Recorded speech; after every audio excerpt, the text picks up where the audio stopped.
Sim, tava falando da Chanel. Tipo, se você for ver, as roupas são muito parecidas até hoje, mano.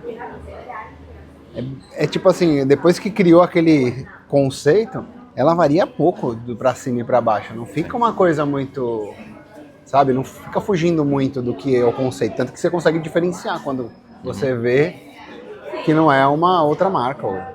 É diferente uma da outra. E é mais ou menos esse o sentido. O difícil vai ser achar esse caminho. E olha que eu vou te dizer que eu penso muito nisso, cara. Certo. Deixa eu comentar sobre isso. Tem uma marca, um canal que eu acompanho chamado Corridor Crew, né? E eles se destacaram recentemente construindo vídeos. Eles fazem vídeos relacionados a efeitos visuais há um tempo. E sempre testando, explorando, brincando. E até que eles encontraram um formato que conectou e fez eles explodirem. Esse é um formato de React. Eles criaram um quadro chamado VFX Artists React, né? Que artistas de efeitos visuais reagem a clipes bons e ruins do cinema e de séries e tudo mais. E essa série foi que eles perceberam, cara, a gente precisa continuar fazendo isso. Então, desde que eles fizeram o primeiro episódio, todo sábado sai um episódio novo dele fazendo esse react. Desse setupzinho, né? Exato. Que aí facilita também, né? A criatividade, né? Você tem Claro. um setup, daquele setup você vai ter variações, que vai para o caminho do bom ou da crítica, né? Uhum. Eu acho top isso. Mostrou um formato base e varia em cima dele, isso é importante. E daí, ele estava fazendo uma entrevista, um dos fundadores, para um outro podcast, e ele falou que tem 2 princípios interessantes que fazem com que esse formato, que fazem com que qualquer criador de conteúdo, qualquer criador de qualquer coisa se destaque. O primeiro é a familiaridade, né? Ter um campo familiar. Então, Ponto em comum. Exato. Um react é uma coisa que já existe há muito tempo. Pessoas reagindo a coisas. Desde a televisão, né, já tinha coisas que eram nesse formato. Sim. E um ponto interessante aqui. Perspectiva única. Entendeu? Porque é diferente eu e tu, que não somos artistas de efeitos visuais, abrimos um clipe de cinema e falar, isso aqui é ruim, isso aqui é... Claro. A gente não Isso não enxerga por dentro do negócio, Exato. né? A gente não tem... a nossa variação é totalmente limitada perto de um cara desse, né? Exato. Então, chegar e eu sou um artista de efeitos visuais e estou comentando isso, traz uma perspectiva única. É só esse tipo de pessoa... É interessante porque é esse tipo de pessoa que está comentando, entendeu? E é por isso que a originalidade, ela vem muito do autoconhecimento ali. Cara, de quem eu sou? De onde eu vim? Qual é a minha essência? O que eu tenho para trazer para a mesa, entendeu?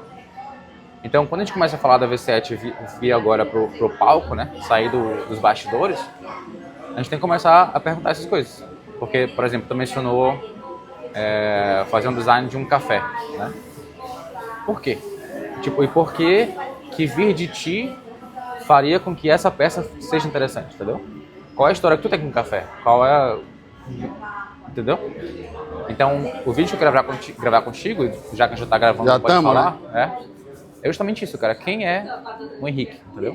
Onde tu nasceu, fala um pouco da tua família, do teu contexto cultural, social. Eu sou nascido em São Paulo, sou de família italiana, portuguesa, indígena e negra. Uau.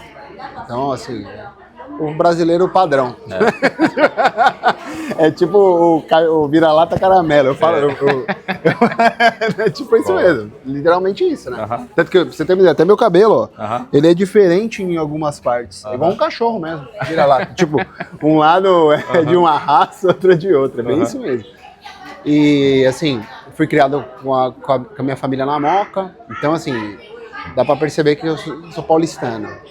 Acho até uma dificuldade que eu tenho de tirar um pouco o sotaque. Vivi a vida inteira lá, mas eu não sou formado em arquitetura nem nada, mas sou formado em administração em empresas. Talvez devesse ter me formado em arquitetura na época, mas não sei por qual motivo que acontecia na minha vida ali. E eu trabalho com móveis há 22 anos exatamente. Com móveis sob medida. E caiu de paraquedas? Como é que foi essa... Não, eu comecei fazendo projetos eu fazia projetos de festas de casamento para um cara que só fazia festa para elite de São Paulo. Elite que eu tô falando é assim, Em 2003 o cara fazia festas de casamento de 2 milhões, 3 milhões de reais. Uau. A gente tá falando de há muitos anos atrás, que era muito dinheiro na época, já imagina. Essa conexão veio como, assim? A esposa do meu pai, ela era produtora desse cara. Então ela fazia parte de produção das festas, trabalhava para ele. E eles precisavam de um cara que entendesse de AutoCAD. E eu era muito bom em computador, sempre fui, né? Tive acesso ao computador cedo, meu pai era redator, escrevia, então eu sempre tive computador em casa. Então eu tenho contato com a internet desde 98, computador desde o começo dos anos 90. Então assim, sempre fui bom em computador. Tanto que eu sempre achei, né, minha família sempre achou que eu ia ser programador, algo do tipo. Inclusive tentei 3 vezes fazer sistema de informação, parei. E sempre tive contato com a internet e assim, ela falou, pô, eu preciso de um menino, sabe, o sobrinho? Uhum. Sobrinho que entende de computador? Eu era o sobrinho que entendia de computador. Era isso, minha função era essa. E aí eu aprendi CAD da noite pro dia e fui pra lá fazer planta. Na verdade, só meio que fazer layout. Era isso que eu fazia. Planta baixa e layout. E aí saí dessa empresa e eu estudei 3D, projetos, arquitetura em software, né? Eu fiz um curso de 3D Studio Max. E aí comecei a fazer projeto de imóveis, de imóveis sob medida para uma empresa que era focada em imóveis sob medida. Fiquei anos, assim, como comercial, parte comercial, né? Vendedor. Depois virei sócio de uma empresa, numa loja, tive uma loja de 2011 a 2016, em um shopping. Loja, meu negócio. Loja, funcionário, caminhão para entregar, equipe de instalação, aquele processo burocrático.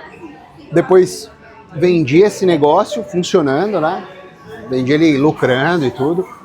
E comecei com quiosques de entretenimento em shopping. Cheguei a ter 8 quiosques em shopping, assim, a gente conheceu nessa época, né?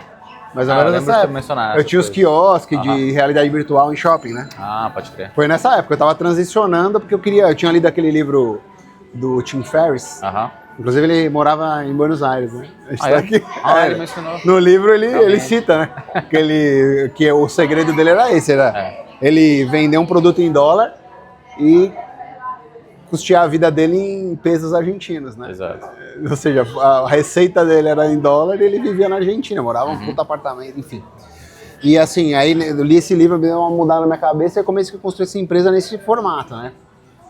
Tudo terceirizado, a equipe de funcionários era uma agência que eu contratava, o produto era uma empresa que construía, eu só fazia a parte contratual e tinha um gestor que ia fisicamente lá gerenciar para mim, ver problema, resolver problema que dava técnico.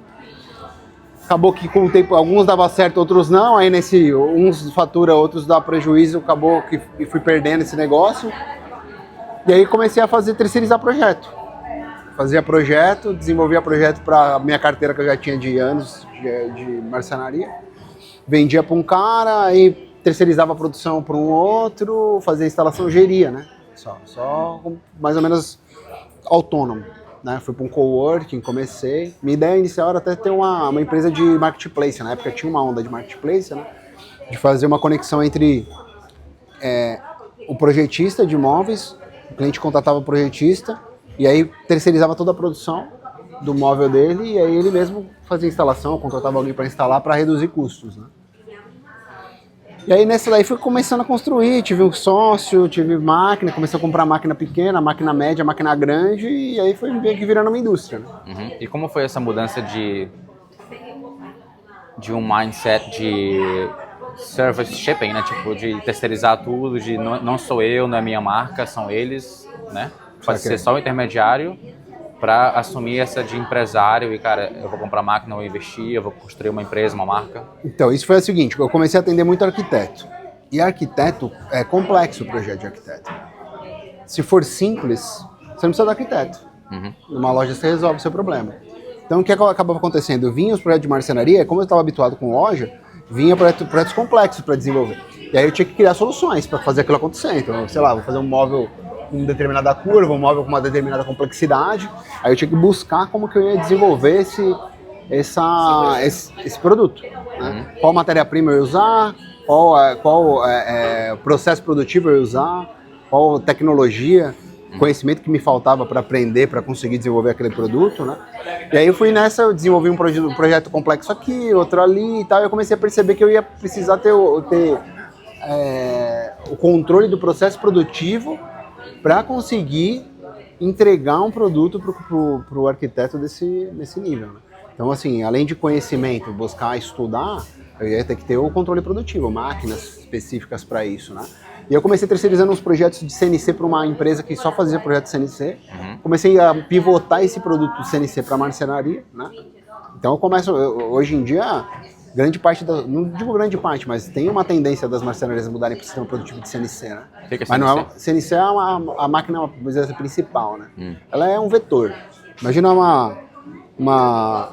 assim, a matéria, o insumo de marcenaria é uma placa. É uma placa de 2,70 m por 1,80 m.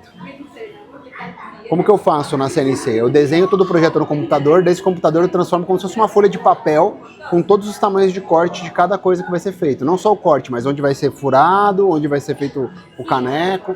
Imagina você pegar um armário que você vê aqui. Você vê que essa mesa, por exemplo, ela é constituída de um tampo, de uma base, de um pé. Não é um pé de ferro, são dois, com uma travessa de metal aqui, cada pecinha dessa. Então a gente divide isso inteiro, transforma numa visão plana, certo? Quase e essa máquina faz tudo isso pra mim, entendeu? Então vamos dizer assim, eu não tive pai marceneiro pra entender como que corta, como que usa a serra. Faço a mínima ideia, continuo não entendendo. Continuo não sabendo manualmente fazer. Mas eu conheço quantos giros a serra dá, qual é o grau de dureza da placa e quanto tempo demora para ela cortar, entendeu? Então eu fico de fora, eu não sou o executor manual da coisa, mas eu tenho conhecimento pleno da execução. Eu quero um café americano, você tem? Médio. Uma água com gás. Sim. Isso. Você tem limão, shot? Espremido em um copo pequeno. Isso, mais uma água com gás e um café americano médio. Te pido un mate. ¿Un latte? Sí. ¿Te retiro? ¿Cómo? Ah, sí. Gracias.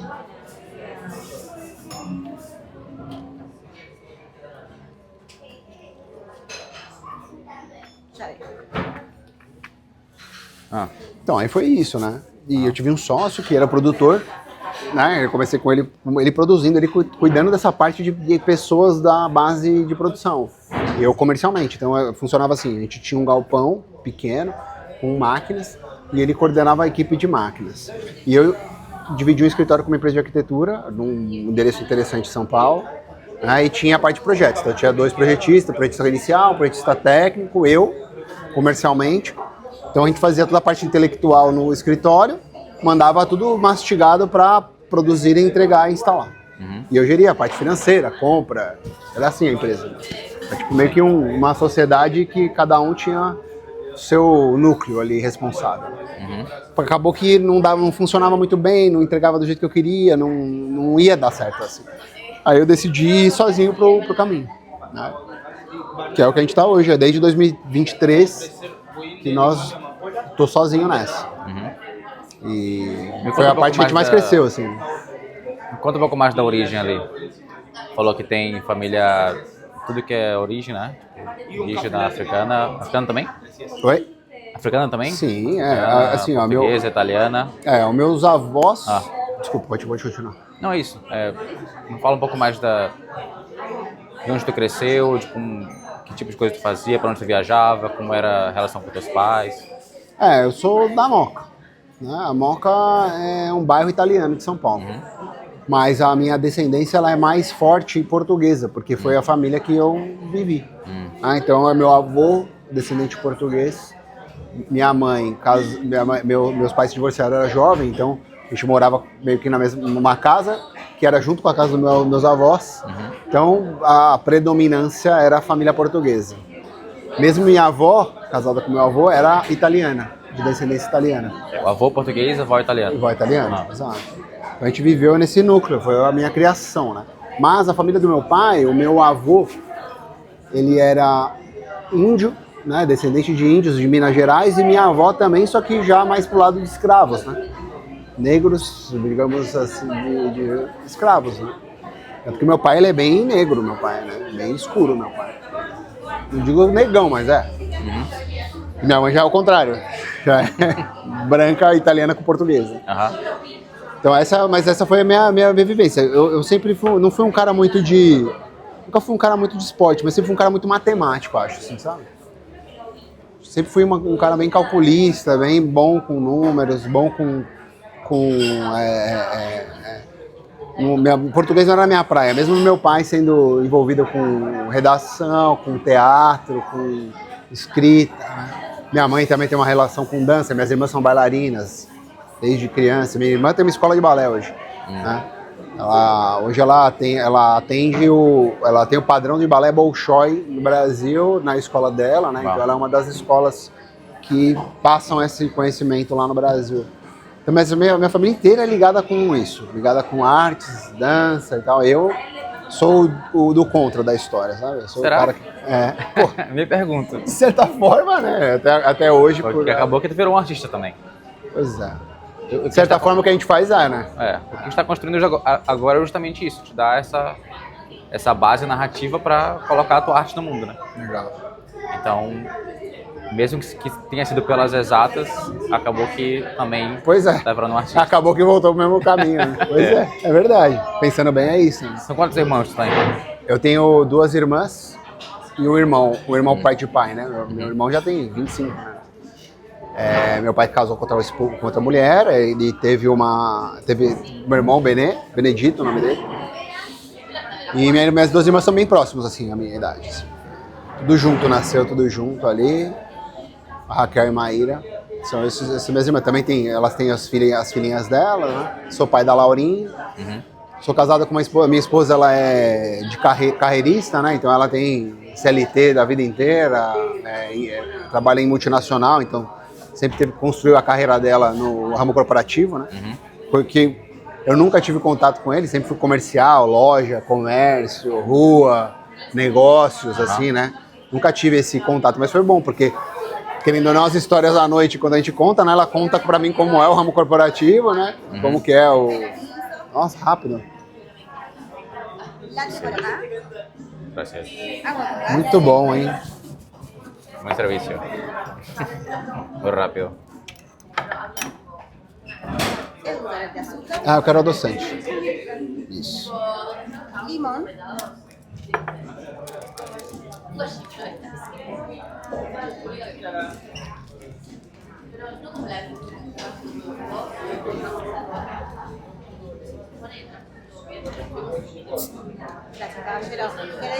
Gracias.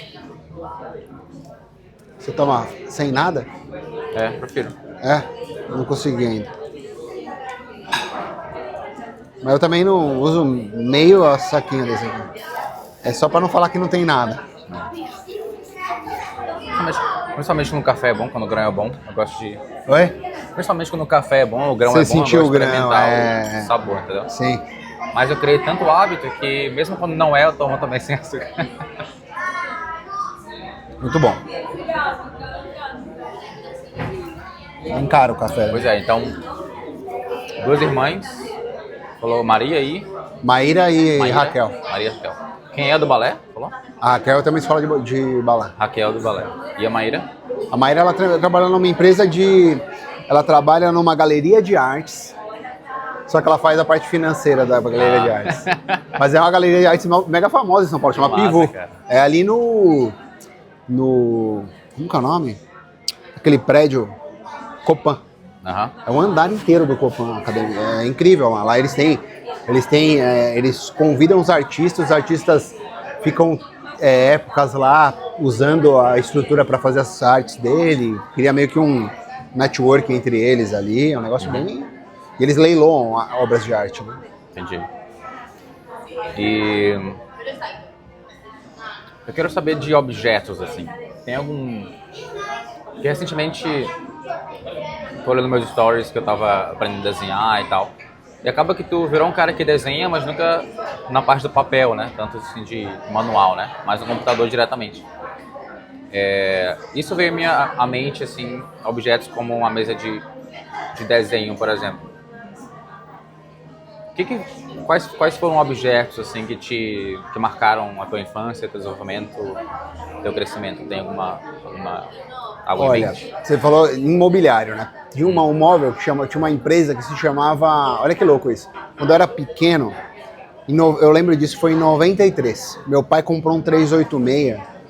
Que é isso? Um computador. Chamava 386. Ele era tipo acho que o HD dele não tinha 1 mega. Era tipo 516 KB do HD. Era isso. Sério, na época deve ser era muita uma máquina, né? Era só texto, né? Para o texto, 512 Não tinha nem interface gráfica, era só... Tinha. Já tinha. Mas ainda era verde a tela, assim, sabe? Só aquele verde. Tinha até, mas não tinha... Não, desculpa, não era verde. Era 16 cores.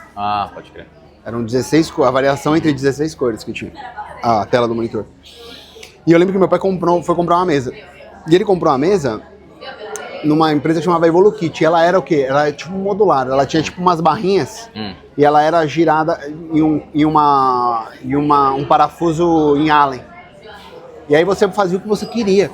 Eu fui na loja e você montava do que você queria. Então tinha as pranchas, as furações e o tamanho das barras. Então, por exemplo, você fazia uma superfície, uma outra menorzinha aqui e uma maior, que era onde você colocaria o computador, entendeu? Aí aqui você trazia um tampo grande, também com um pé duplo nessa mesmo tamanho, com 2 travessas, que seria prateleiras para livros. Você podia até aumentar na frente dela, assim. Eu lembro desse móvel, esse móvel ficou muito tempo lá em casa. Meu pai, quando separou, levou esse móvel embora.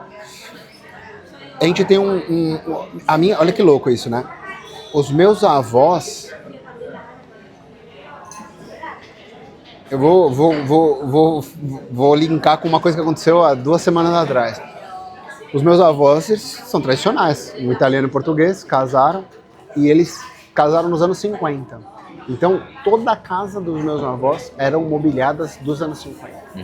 Então, eles tinham aqueles móveis, aqueles aparadores, todo trabalhado, rebuscado, com porta-curva, com espelho no fundo, com tecido, revestimento de tecido dentro do móvel, vidro no meio, acabamento todo desenhado nos vidros, assim, sabe aquela coisa dos móveis mais antigos, né? Minha avó tinha uma geladeira, aquelas redondonas, azul, sabe? Geladeira? Sabe aquelas coisas? Aí esses dias, quando eu casei, eu comprei 2 poltronas jangada. Que é uma poltrona assinada. Ela tem os braços, ela é bem mais baixinha, ela tem os braços assim, de madeira, acabado assim, e ela tem um assento meio inclinado, assim. Então é uma poltrona mais baixinha mesmo, né? Não é igual uma cadeira, assim.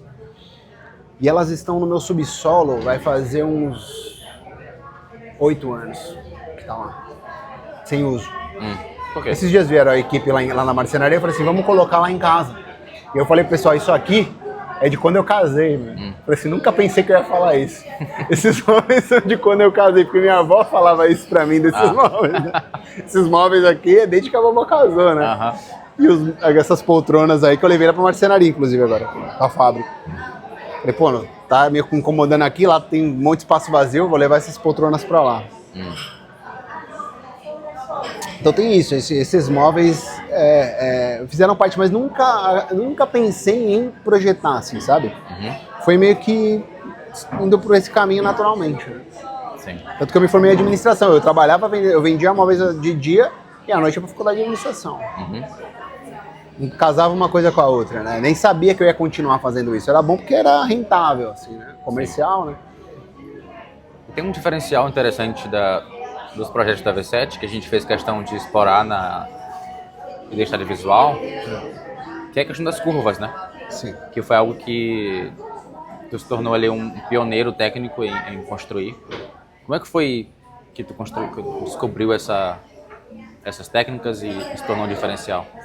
É porque assim, ó, o Brasil, 90% dos móveis a base é em MDF, em placas de MDF com revestimentos em melamina. O mercado de móveis inteiro do Brasil gira em torno disso, né? 90% desse mercado gira em torno disso.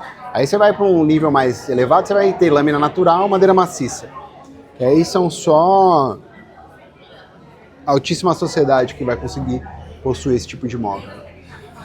Então, eu tive que começar a aprender a manipular mercadoria que estava mais disponível, né? Que são essas placas. E aí a gente começou a entender como que eu ia fazer, como que eu conseguiria curvar o material sem ele perder a resistência, né? Sem a gente danificar ou sem ele ficar algo frágil para não ter longevidade também, né? Porque não adianta. Beleza, eu faço um móvel lindo, tá aqui, mas ele dura 1 ano e meio, né? Não conecta. Se eu dou garantia, só de garantia 5 anos, então não funciona. Teria que ser algo que durasse, né? E a gente foi encontrando técnicas, né? E hoje a internet também ajuda bastante nisso, né? A gente acaba pivotando uma técnica que usa para fazer gesso, para usar para fazer a mesma coisa, só que em placas de MDF, e aí adaptando, testando, errando, né? Que é uma coisa que a gente usa muito lá, né, na marcenaria. A gente usa muito isso, tipo, prototipar coisas, né?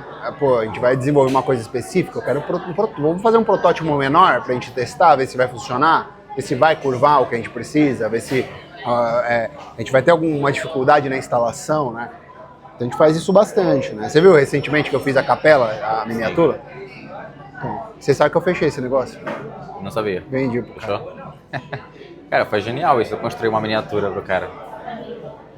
Pois é. E fechou o negócio, né? E aí é conectado com aquilo, né? Isso conecta muito conectou com o valor do cara, né? Sim. Diretamente no valor do cara, né? Você tem uma capela em casa? Não. Eu também não. O cara tem uma capela na casa dele. É o que ele já queria? Ele falou que queria? Ou Não, veio um projeto de arquitetura pra mim. Esse projeto de arquitetura, dentro da casa dele, um dos cômodos era uma capela. E era exatamente essa capela. Era essa capela. Então o que a gente fez? Tanto que nessa negociação a gente era meio que o patinho feio da negociação, né? Eu tinha um arquiteto o marceneiro do arquiteto dele, e tinha uma loja de móveis sofisticadíssima no orçamento. E nós, competindo pela mesma obra. Como eu tava meio que em último das preferências, né, eu chamei meu engenheiro e falei, ô André, e se a gente pegasse esse projeto aqui da capela dele e fizesse uma miniatura 1:8? E é 1:8 a escala. A gente pegou o desenho, dividiu por 8, cada peça diminuiu para 8 e replicou um protótipo, né? E aí acabou que ele colocou até uma santinha dentro depois. Né? Eu nem tinha pensado nessa função, né? Ele pegou a capela lá redondinha, tem LED e tudo, né? Ele pegou a esposa dele e colocou uma santa dentro da capelinha. Né? Virou útil o negócio, sabe? E aí fechou com ele? Fechou, o negócio fechou. Mesmo competindo com dois players mais... Mas aí eu acho que eu fechei por conta da capela. Claro. Porque conectou com o valor principal do cara, mano. Não é? É importante. Ele não teria uma capela na casa dele se não fosse algo importante pra ele. Então, eu poderia ter feito a miniatura do quarto. Claro. Foi cirúrgico aí. Falando nisso, quais são os teus princípios e valores? Então, eu já fui muito conectado eu fui de igreja, né? A minha família é católica apostólica romana, mas por muitos anos minha mãe foi evangélica. É evangélica, minha mãe ainda, mas não frequenta tanto, eu também não frequento tanto, né? Mas sempre li a Bíblia, assim, eu não posso dizer que sou um cara devoto, né? Temente a Deus, assim, porque no meu cotidiano eu não tenho muita interação, né? Mas também não sou ateu, né? Acredito em... Mas além da religião, assim, quais... O que me conecta? São 3 valores, assim, que te regem. Pra mim, o valor principal é a verdade, sempre. Verdade. A verdade, até na minha empresa, em tudo, assim, né? Eu resolvo as coisas com a verdade, sabe? Tipo assim, eu uso ela a meu favor, às vezes, sabe? Tipo assim, problemas acontecem, todo mundo tem. Sabe? Todo mundo vai ter um problema. Todo mundo vai ter um problema de entrega, um prazo que tá muito apertado que você não vai conseguir cumprir, sabe? Então, como eu tô ligado com a verdade, o que eu faço? Eu vou de frente com ela. Então eu ligo pro cliente e falo assim, vai atrasar. Como? Não sei o que, não sei o que. Então, eu tô te avisando agora porque eu sei que daqui 2 semanas a gente não vai ter finalizado tudo. Eu já tô te avisando agora pra gente poder tomar um plano. Eu não consigo terminar até sexta e tal. Eu vou precisar de mais 1 semana pra executar, já fiz esse cálculo. É uma desvio, mas já tô entrando com essa informação agora pra já deixar bem claro que não vai dar. Eu sei que a gente combinou e tudo, mas tô entrando com essa ação agora. Então assim, eu tô pegando a verdade e dando de frente com ela, assim, mas rasgando ela no meio, porque aí o cliente sente, sabe? E isso resolve todos os meus problemas eu digo assim, todos os meus problemas são resolvidos assim. Tipo assim, vou atrasar um pagamento, sei lá, um exemplo. Cara, deixa eu te falar, não vou conseguir te pagar a segunda. O que a gente pode fazer? É verdade. Eu não tenho medo de ir com ela, entendeu? Então eu vou com ela e tudo se resolve, porque o cara vê a genuidade, que eu estou sendo genuíno, que eu estou sendo claro com ele do porquê. E se eu fosse um pilantra, um picareta, ou eu não estivesse conectado com a verdade, ia contar, não, então, veja bem, não caiu um pagamento. Sim, inventar história. Né? Entendeu? Tem gente que usa, né? E eu percebo isso assim, né? Que parece que o meu ex-sócio tinha essas coisas, né? Não vou dizer que o cara é mentiroso nem nada, mas ele usava muitos subterfúgios da mentira, resumido, né? Então o que acontecia? É sempre um recurso, né? Isso que é foda. O cara que tá acostumado, aí tipo assim, ele tá com um problema, ele não vai resolver o problema. Ele vai puxar a mentira pra negociação, aí ele tem sempre esse recurso da mentira, tipo um coringa pra jogar na tranca, sabe? Então ele faz só canastra suja, entendeu? Eu jogo nas canastras limpas, então eu sempre posso bater. Saca? Não tô sempre pronto pro bate. Esse jogo, não conhece? Pois é, eu tô sempre pronto pro bate. O que mais? Que seria... esse é o principal. E eu acho que esse é até um valor da minha empresa, né? Sim. A gente bate muito forte nisso, né? Tipo, sei lá, eu ligar pra equipe de instalação. Você chegou no cliente? Putz, não cheguei, tá atrasado 20 minutos. Ah, não, tá bom. Você tá chegando quanto tempo? 15 minutos? Não fala 15 se vai ser meia hora. É 15 ou meia hora? Não, é meia hora. Não, então beleza. Senhor cliente, ele vai chegar só às 10.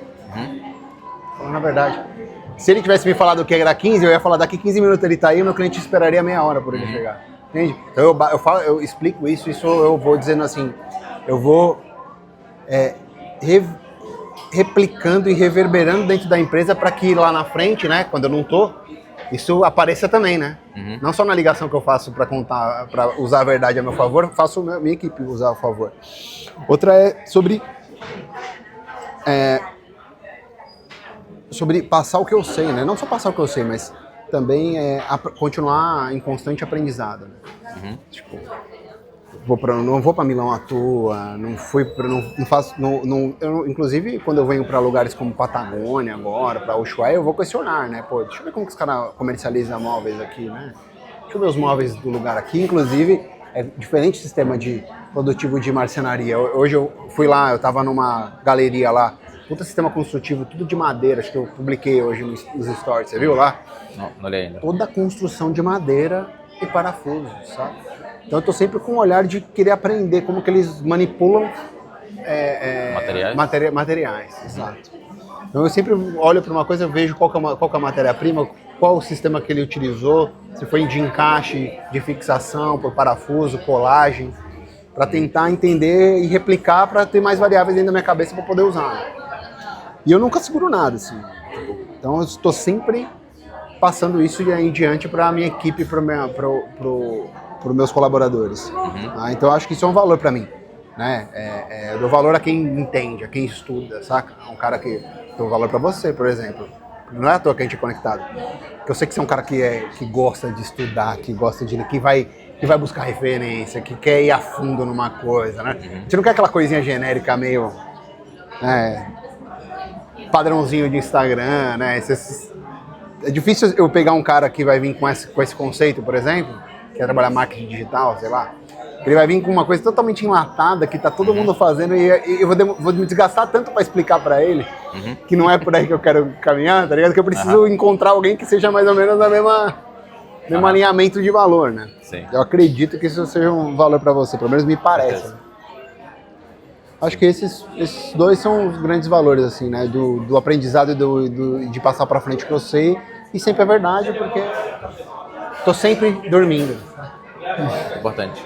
Eu quero conhecer melhor a tua visão, então. Tipo, o que tu quer trazer para o mundo, assim, em relação a valores também, mas como isso se manifesta nos móveis, nas peças que é construir e na relação que a gente tem com o nosso lar, né, com a nossa casa, porque é isso que está construindo no final das contas, e o trabalho também. Tu também constrói peças para o trabalho, né? O que eu vejo? Eu vou dar um exemplo de corporativo, tá? Vou dar um exemplo de corporativo. Eu acho que você já deve ter visto eu falar sobre isso já. que a gente escolheu esse café, por exemplo? Né? A gente escolheu, você escolheu esse café, né? Primeiro você tem a referência, já veio pra cá. Sim. Você já deve vir aqui com uma certa frequência, né? Sim. É claramente um café incrivelmente lindo, bem rápido. O atendimento chegou rapidinho, chegou. O ambiente é agradável, a luz é baixinha. Quando a gente faz um móvel corporativo, é nisso que eu tô pensando, saca? E é legal que esse ambiente poderia ser incrivelmente lindo se ele fosse todo branco. Como tem algumas clínicas que eu já vi aí sendo feitas, que fica incrível, se o arquiteto souber trabalhar. Mas isso aqui é mais parecido com o meu jeito de ser, meu estúdio lá que eu gravava, era mais essa tonalidade, né? Sim. Eu acho assim que o ambiente é a primeira coisa que vende, mano, de qualquer coisa, né? Isso aqui, ó, eu nem faço ideia quanto é o café, mano, não preciso nem perguntar. Já sei que não vai ser barato. Algo me diz que não será tão barato. Mas eu acho que o ambiente tem esse poder, né? Então você conseguir construir uma peça que claramente, que fique claro, que ninguém precisa explicar, que claramente que você consiga identificar valor nela, que você perceba que ela vai ser pelo seu sistema, pela forma de ser os encaixes, pelo tipo de sistema que está sendo utilizado, pela matéria-prima que está sendo usado ali, né, na escolha, né, as melhores escolhas para cada acesso, para cada funcionalidade dela. Eu acho que isso com certeza vai mostrar valor. É esse tipo de produto que eu quero desenvolver. Quero desenvolver produtos que sejam visualmente nítido e transparente, que é algo sofisticado. Que não precise ser explicado, sabe? O que é sofisticação para ti? Sofisticação para mim é uma boa pergunta. Preciso pensar para responder.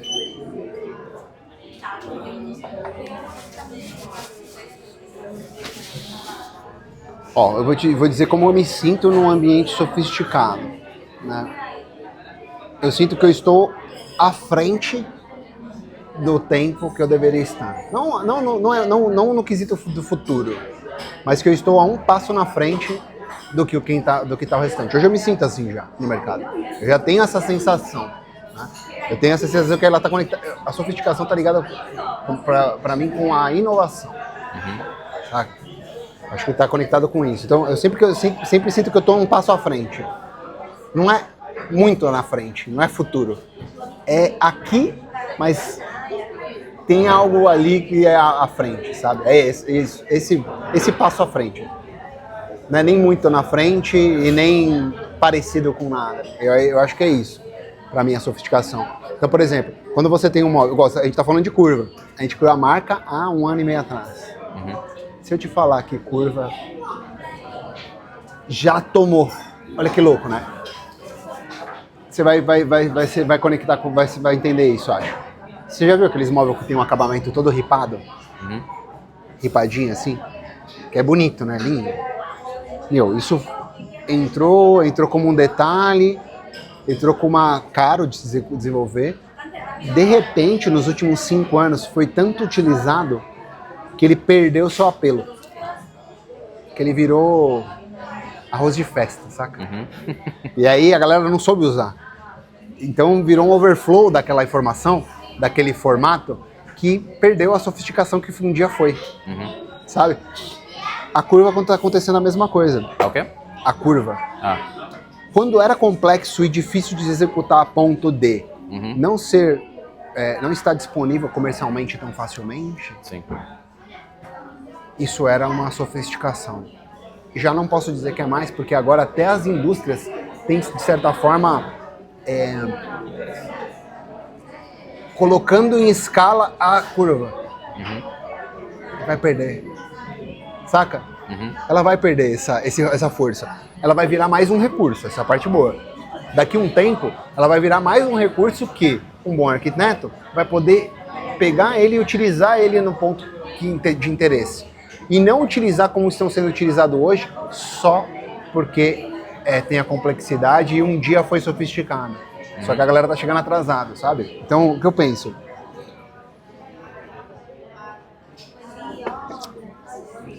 já estamos a um ponto à frente.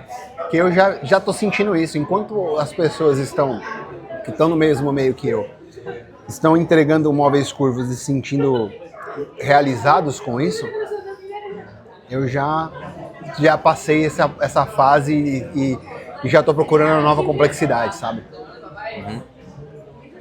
Mais ou menos isso. Então, é onde eu vejo que a minha empresa se encontra, né? Pensando nisso, a gente está um passo à frente. Como então que uma peça pode permanecer sofisticada por décadas? Pois é. Aí eu acredito em assinatura.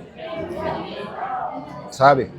Porque não é porque a curva hoje está sendo muito utilizada que ela vai se perder. Mas alguns, como posso dizer assim, alguns tipos de curva vão. Outros, eles serão eternos. Por exemplo, aquela curva que faz tipo em cima dos pilares romanos. Aquela curva, aquele formato ele vai ser eterno. E eu vou te dizer que se duvidar aqui, ó, a gente vai encontrar referências dessa curva em algum lugar, sabe? Quando você vê um portão, aqueles portões mais antigos, que você vê aquele, sabe, já viu aqueles portões soldados que tem um acabamento que faz alguma curva? Sim. Você vai encontrar. Em algum ponto aqui a gente vai ver uma peça então, que tem essa referência. Então, referência. dentro de um movimento maior, existem algumas manifestações dele que se tornam icônicas e permanecem ao longo da história. Eu acredito. E aí eu acho que eu penso em questão de assinatura, por exemplo. Eu te mostrei um artista que eu gosto, que é o Sanches. Aquela letração dele, ela é uma assinatura do cara. Aquele lettering, né, que pode se dizer, talvez, né? Às vezes não é uma letra, né, mas tem um traço. Sim. Ele replica esse traço há anos. E eu já vi corredores pintados com a mesma referência dele, sem ser dele, e que você passa por ele e fala assim, entendi isso aqui. A questão é que esse entendi, daqui 5 anos não é tão instagramável quanto foi um dia, não é tão, fotogênico quanto foi um dia, e esse cara que não tem a essência do Sanches vai pintar com a curva ou com o ripadinho de madeira, saca? O Sanches vai continuar só pegar a próxima tendência, perpetuando aquela assinatura dele de outras formas. Então, por exemplo, ele faz num quadro, ele fez na CNC lá aquele produto com a gente, ele tem a planta baixa da casa, ele já tem um projeto da planta que ele está comercializando aquela casa, porque ele quer construir aquela casa, ou seja, ele vai concretizar aquilo literalmente, né, em concreto, né? É concretizar mesmo. Vai fazer, ele está perpetuando aquela assinatura. Então aí é onde eu acho que existe uma assinatura. Entendi. O que o Henrique AV7 não vai deixar de fazer daqui a 50 anos? Ouvir o cliente. Porque a gente é uma empresa de projetos sob medida, né? Então, basicamente a gente está construindo a nossa assinatura, mas ainda essa assinatura, ainda esses produtos lineares, eles ainda serão produtos que estão com o ouvido aberto ao cliente. Porque assim, existe uma diferença do seguinte, né? Não é que o cliente vai dizer como nós vamos fazer, né? Eu estou aberto a ouvir ele para entender o que ele realmente precisa, o que ele realmente quer para eu entregar a melhor proposta, né? Porque tem gente que é assim, acha que ouvir o cliente é o cara dizer o que ele quer e eu executar exatamente o que ele quer. Então não é bem por aí, né? Eu acho que eu preciso entender a essência do que ele precisa para entregar para ele o que ele precisa e não literalmente o que ele quer. Porque eu com 20 anos de experiência às vezes não consigo explicar claramente para minha equipe ali o que eu quero. Imagina um cara que não tem nenhum conhecimento de nada, chegando para mim e dizendo para mim que ele quer com umas referências de Pinterest, talvez, sei lá, sabe? Então, estar de ouvido ao cliente para isso, né? Para conseguir construir o produto que vai atendê-lo. Entendi. E tu mencionou a questão de ser um cachorro caramelo, né? Eu me perguntei, tu teve algum pet? Tu cresceu com algum animal na tua casa? Cara, eu tenho gato em casa hoje. Eu nunca tive cachorro, cara. Nunca tive um cachorro. Não sei se eu quis ter ou não. Em casa eu tive alguns gatos ao longo da minha infância, mas não fui criado com animais, assim, não posso considerar que sim. Até porque eu era um cara muito de computador, assim, né? Você deve ter tido essa fase de vida, né? Então, eu passei a minha infância no computador, na internet, em Mirk, em BBS, em chat, em servidor de não sei o que, em jogos online. Hoje jogo, pra você ter uma ideia. Eu jogo Dota hoje, Dota 2. E assim, eu sempre fui um cara de computador, então eu nunca fui muito me conectado com animais, assim, né? Uma coisa que eu gosto muito, assim, que você vai talvez se conecte com isso, é sobre as origens, as nossas origens. Você fala bastante disso, né? A gente já conversou bastante sobre isso, né? Sapiens, você leu Sapiens, né? Sim. A gente já falou sobre esse livro algumas vezes. Eu sou fascinado, né, as origens da humanidade? Passado. Isso desde sempre? Cara, você sabe que ontem, olha que louco isso. Ontem eu fui dormir, eu tava vendo um vídeo de um cara falando, o vídeo era assim, ó, como eram tratados os homens com síndrome de Down na Idade da Pedra. Na Idade da Pedra não, usou uma palavra. Aí eles contam que encontraram um osso de um Neandertal de 30 mil anos atrás, de uma criança de mais ou menos 6 a 8 anos que tinha síndrome de Down. E a gente sempre pensou, né, pensando no natural de antropologia, que a prole fraca a gente descartava, né? Mas o homem não. Se ele sobreviveu até os 6 a 8 anos, ele foi cuidado, ele foi levado, ele foi arrastado, protegeram ele, deram de comida pra ele, dividiram os seus pertences, isso há 30 mil anos atrás. Louco isso, né? Eu achei foda demais. Uma coisa nova que eu não sabia de antropologia. Eu falei, caraca, mano. E eu gosto demais disso, cara. Eu leio muito livro. Depois do Sapiens, eu li aquele Armas, Germes e Aço. Já leu esse livro? É incrível. Esse é incrível.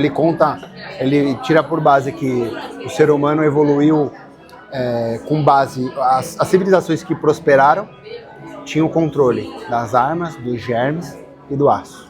No caso, o minério de ferro, né? O bronze. Os germes? Como assim germes? Porque os germes foram que dizimaram a América Latina, a América inteira. Não foi controlada com armas, né? Foi controlada com germes.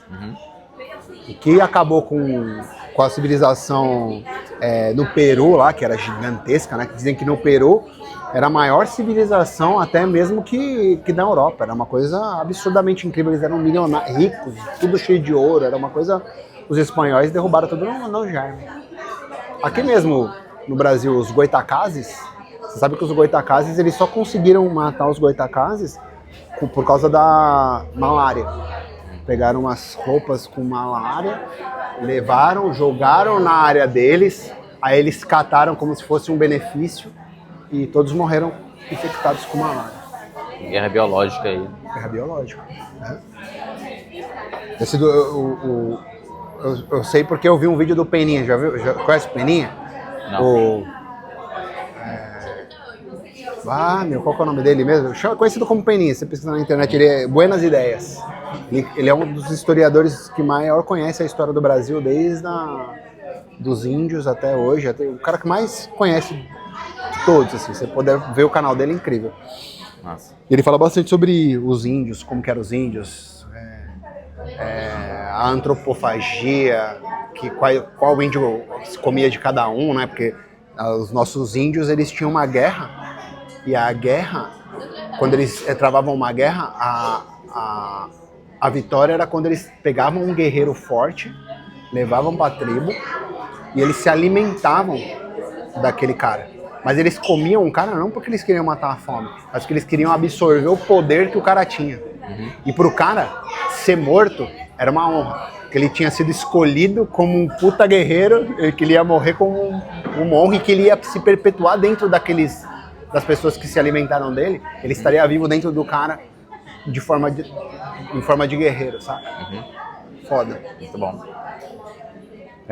Chegou a mencionar para mim, em relação às peças, que queria construir um café, né? Me fala por quê? Por que essa peça? O que te motivou? Então, olha só. Não sei se você já percebeu essa parada. E agora estão cada vez falando mais sobre isso. Todas as marcas no mundo de moda estão precisando para construir o seu branding num espaço físico que não seja só um ponto comercial. Então, por exemplo, a Louis Vuitton, agora ela tem o café Louis Vuitton. Você viu essa parada? Não. É um café. Serve para várias coisas. Primeiro, para você que não tem grana para ter uma bolsa, consumir uma bolsa, você tem a chance de comer um docinho de $50 e tirar uma fotinho com um cafezinho da Louis Vuitton. Então você morde um pedaço da experiência. Só que o ambiente constrói um conceito. Você concorda? Então enquanto eles precisavam construir um ponto comercial, que aí é outro foco, que o cara vai entrar aqui, o que eu tenho que pensar quando o cara entra da minha porta? Como que eu vou fazer para extrair o maior ticket desse cara que entrou? Primeiro, fazer ele converter e extrair mais. Então, é pensado nisso. Só que quando você está gerando conceito, isso atrapalha, né? Porque se você está pensando em vender vem depois do conceito. Então, você gerar isso, eles estão construindo cafés agora. E várias marcas estão fazendo isso, né? Então, o café, a loja, a decoração, aquilo é que construir uma ambientação para quando você entrar dentro dessa ambientação, você sentir a marca, sabe? Eu acho que um café, um móvel que seja um café, ele tem esse poder, sabe? De construir assim, por quê? Porque, a café é uma experiência, certo? Se você tiver aqui uma mesa, imagina assim, eu tô de frente para um balcão e na frente desse balcão tudo tem que estar na minha mão pensando em fazer um café. Então, desse pensamento é onde que eu vou colocar as cápsulas. Eu vou fazer um negócio bem confortável para encaixar cada placa encaixada perfeitamente, cada uma dentro do seu quadradinho, com um sistema que não faz barulho, com uma iluminação que quando eu abrir assim, eu não vou abrir, ela já vai ligar como se fosse uma lâmpada. Eu vou fazer um fade-in para ela acender aos pouquinhos, assim, quando ela abrir, para não ofuscar meu olho. Ter um conforto visual, um conforto de toque, né? Numa madeira legal, vai ter o seu cheiro. A madeira e o café tem conexão, porque são vegetais tanto quanto, né? Então, se o ambiente conseguir trazer esse cheiro de madeira também é legal. Tem um espaço bom para apoiar, tem um lugar onde você consiga guardar xícaras maiores e menores. Essa é a ideia, né? Vai ser focado em cafés de cápsula? Como é que é? Acho que não. Acho que tem que ter café de cápsula, mas não. Isso, como vai ser uma bancada de 2,40, acho que pode ser café como um todo mesmo. Porque tem várias formas de fazer café, né? Tem cápsula, tem aqui, esses aqui tem prensa, tem expresso, tem coado, né? Tem aqueles... Tem a prensa francesa e tem aquele outro que ele evapora aí, como que é? Extrusão, né? Que você faz o café, que você rosqueia o negocinho embaixo. Tem a prensa que você faz o café e depois você aperta e ela troca, né? Mas tem aquele que evapora. Também, né? Acho que é o moca que chama. Pois é. Tem um outro sistema também, né? Então vai ter fogo nessa bancada? Não, eu creio que não. Eu acho que não. O máximo, o que eu poderia fazer, que é uma possibilidade, ela ter uma tomada para ter extensões de conexões de energia nela. Entendeu? Que é uma coisa que a gente faz comumente, né? Sim. É comum você fazer uma mesa com um tampo que tem uma energia elétrica, né? Comum fazer isso. Legal. Eu sou entusiasta do café e tô imaginando um monte de coisa que podia ter essa não mesa, é? né? Coisa que você sente, assim, falta, sabe? Sim. Acho que o que não pode fazer, não pode sentir falta, sabe?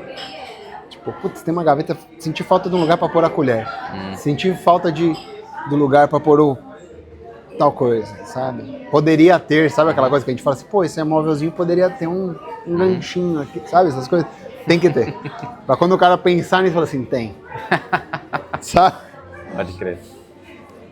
E o que mais você construiu, assim, de peças? Eu quero fazer uma mesa de escritório. Que pra mim, o fato de eu ter jogado a vida inteira, o fato de eu sempre estar sentado no computador, pra mim,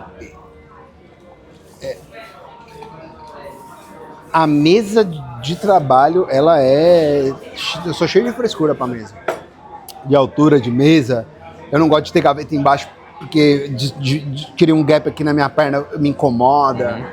A altura tem que ser ideal porque aí eu consigo colocar o braço a um tamanho não o suficiente para quando eu fechar ela bater aqui, mas ao mesmo tempo o suficiente para ela ficar aqui por baixo, mas o meu cotovelo ficar aqui, eu conseguir usar.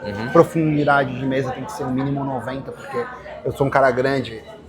Já tive mesa de parede, assim, de trabalhar em parede, ficar chutando parede, mesa rasa. Você quer escrever um papel, você empurra, já acaba a mesa. Sabe? Entendo o cômodo. Pois é, eu acho que pensando nos princípios ergonômicos de uma mesa, como eu sou chato, natural com essas coisas em geral eu sou, mas digo nesse sentido de computador, lugar para pôr o PC, lugar para ter energia elétrica. Pô, cheguei com o celular aqui, eu quero um lugar para carregar de forma funcional.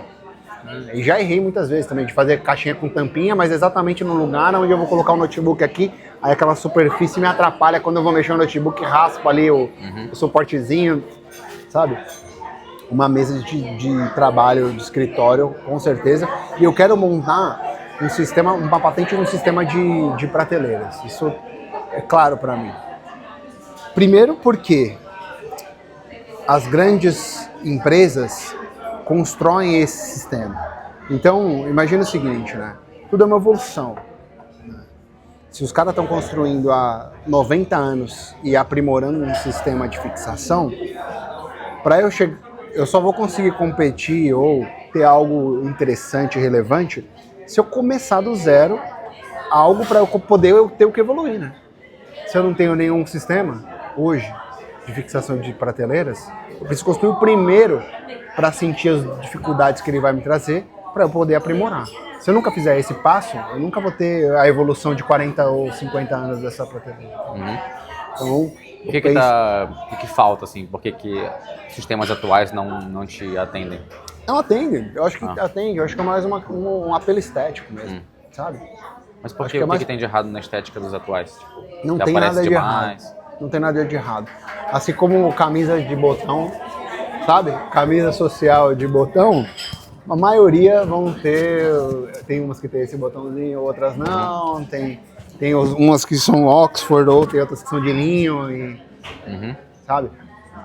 Digamos assim, é um sistema que eu quero ter o meu. Sabe? Que eu quero ter o meu para eu poder ter o que aprimorar em cima dele.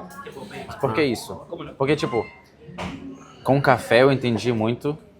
Com a mesa de computador? Com a mesa também eu entendi muito, mas não entendi ainda porque o sistema de fixação de prateleira. Porque o que tá te... Além de querer construir algo novo... Não é o sistema, tá? Não é o sistema, é a prateleira como um todo. É o conjunto da obra prateleira, estante. É o conjunto da obra. Mas eu sempre coloca na parede diretamente, é isso? Não necessariamente. Eu não queria que a fixação fosse de parede, sabia? Eu quero que seja fixação de chão ao teto, para que eu possa usar o mesmo sistema para fazer uma divisão de ambientes, por exemplo. Suponha aqui, ó, esse espaço aqui, ó. Tá vendo essa parede aqui, ó? Vamos supor que aqui eu construo esse mesmo sistema e aí eu crio um corredor aqui que divide esse espaço do outro sem ter que construir uma parede para dividir. Com decorações, com móveis. Eu consigo ter uma pequena transparência de lá, então a iluminação de lá ainda interfere na de cá ainda interfere na de lá. A visão de quem está dentro, ele percebe que aqui é profundo, porque a visão dela ultrapassa a prateleira, não cria um bloco, uma parede que diminui o espaço. Então, no sentido, tanto que eu quero fazer um sistema de fixação de chão até o teto para isso, para que ela não seja só uma prateleira de parede. Vai ser muito utilizado na parede. Mas não precisa de uma parede para existir, entendeu? Pode ser uma divisória de ambientes. Então vai ser algo de rodinhas que tu consiga mover? Não. Fixo? Fixo de parafusar no chão e parafusar no teto. Entendi. E aí crie estruturas que eu fixe as horizontais, não. Interessante. E eu quero que seja uma coisa meio modular, que tenha uma modulação. Por exemplo, assim, não vai ser só prateleiras o módulo. Eu posso, por exemplo, ter um módulo que seja um superior que seja fechado. Tá? Que eu consiga encaixar ele no mesmo sistema de fixação, entende? Então eu quero colocar um modular fechado, ou eu quero fazer um baixo, uma altura de 90, que eu quero gavetas, 2 gavetinhas finas, que aí eu também quero encaixar no mesmo sistema de fixação. Então, por exemplo, essa modulação, que ela vai servir para várias outras coisas. Às vezes eu quero fazer só um móvel de parede, eu vou usar 2 travessas de fixação, só que eu só vou colocar esse armário aqui embaixo e a prateleira em cima, o vão do meio aberto, que aí eu consigo colocar a televisão. Sabe? E eu ia te perguntar se é forte o suficiente para suportar uma televisão, uma tela grande. Assim. A TV é leve, né? Uma prateleira de madeira é mais pesada que uma TV. Uma prateleira de madeira, dependendo da espessura, pesa mais que uma TV. Facilmente. Legal. Tem uma invenção da Herman Miller que acabou sendo deturpada, né? Que é o Action Office. Eles construíram basicamente um sistema modular de paredes para o escritório que tu conseguiria mover assim, as paredes. Só o que aconteceu? O mundo corporativo viu aquilo e construiu os cubículos. Transformou esse Action Office numa falta de Action Office. Tipo, virou só isso é antigo? Assim. Hã? Isso é antigo? É antigo, do século XX aí, tá bom. Herman Miller. A gente tá vendo, tipo, Herman Miller, que faz as cadeiras, né, alemãs, né? Será que é tipo aqueles escritórios tipo Gilbert, assim? Esse é aquele quadrinho, sabe? É tipo um quadrado assim, fechado, com uma divisória que o cara fica trabalhando aqui, outro na frente, outro ali. A proposta não era essa, era tipo Não sabia que era uma parede móvel, tu conseguia, cara, eu quero botar isso aqui agora, eu quero isso aqui agora. E construir algo dinâmico que pode mudar a depender do tipo de tarefa que tu quer executar no momento, entendeu? Caraca, mano. Mas foi completamente deturpado pra virar cubículo, entendeu? Que loucura, eu não então, sabia que fosse Herman Miller essa criação, que louco, hein? Acaba que essa tua iniciativa, ela também é meio que nessa direção, de construir algo que gere divisões em espaços, né? Mas aí a proposta não é que seja móvel, que seja fixo, né? Tá. Só que já se preocupando com não se tornar uma parede, né? O que foi algo que eles erraram porque construíram algo que tinha o potencial de virar uma parede. É algo que claramente não é uma parede, mas também gera uma divisão clara no espaço. Clara e tipo de iluminação. Eu acho que eu já sei qual a divisão que você está falando. Que loucura, mano. Muito bom, cara. Temos bastante material para trabalhar aí, porque realmente sentar para pensar na estética, cara, nada... É difícil, né? É difícil pensar em estética sem história, cara. Não tem que começar da narrativa. Eu tenho que ter um cerne ali, um princípio. Uma razão, né? Tipo, uma razão. Eu acho que é uma palavra boa pra isso. Pronto. Tem bastante coisa para trabalhar agora. Não, pô, show de bola. Muito bom. E você tá gostando de morar aqui? Você tá gostando de morar aqui? Tá gravando aí.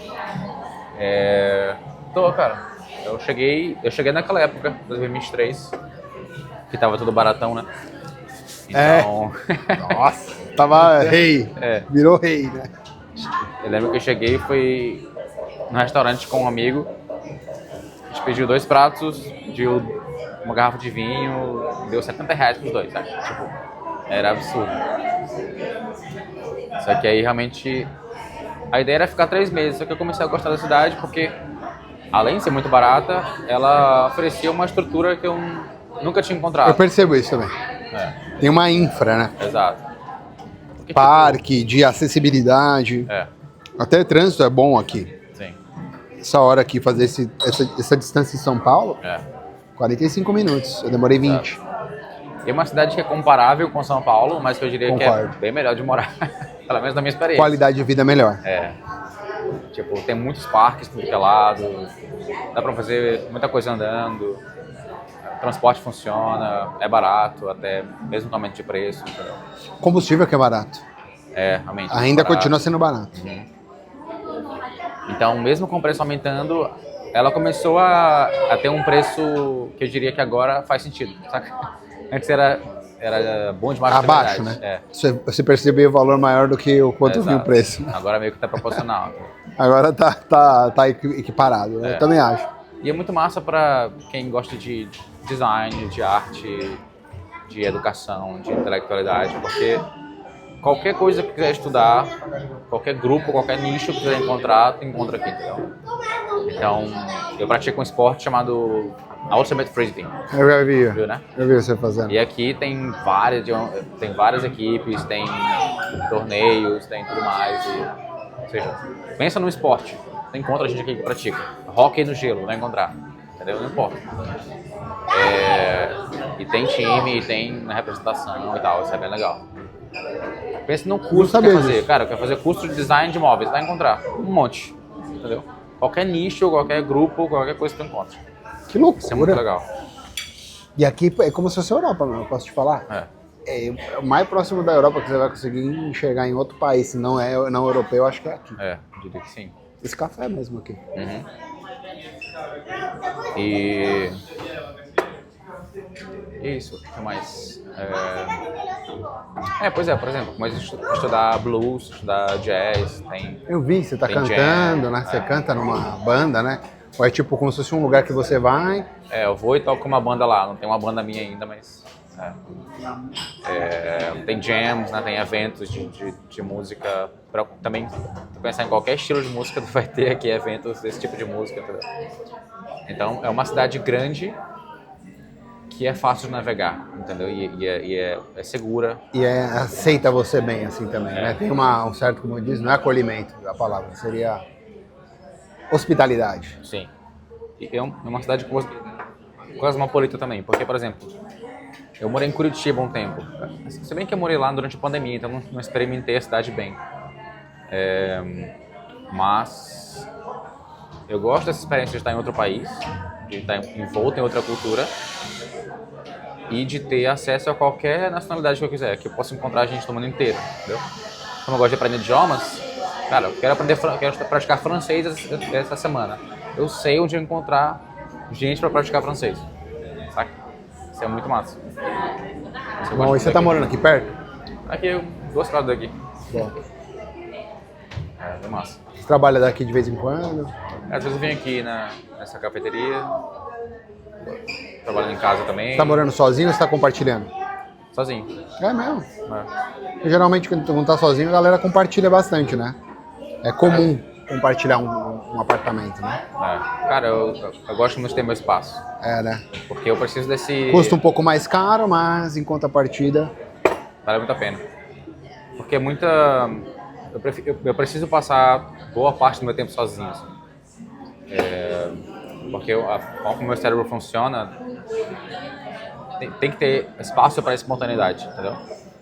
Então, eu praticando, falando comigo mesmo sobre as coisas que eu estudei para te trazer hoje, tava com o piano ali do lado, toquei uma música no meio da coisa e voltei para falar em voz alta, então, eu tenho esse espaço. Tá livre, né, pra isso.